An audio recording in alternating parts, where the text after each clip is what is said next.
咁事實上真係我哋好多病友咧，如果佢痛風發作嘅時候咧，佢真係會咧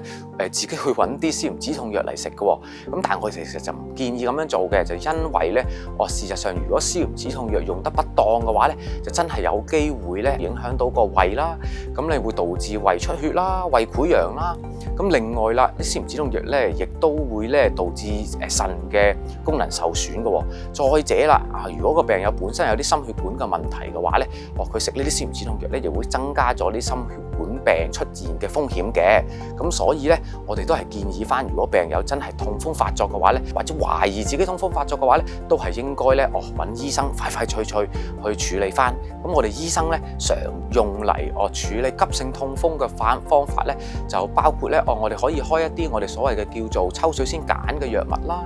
如果個情況真係比較嚴重嘅話咧，有時我哋亦都會開一啲咧系統性嘅類固醇嘅。咁包括口服啦、甚或注射啦，咁亦都咧可以好有效咁控制到急性痛風發作嘅。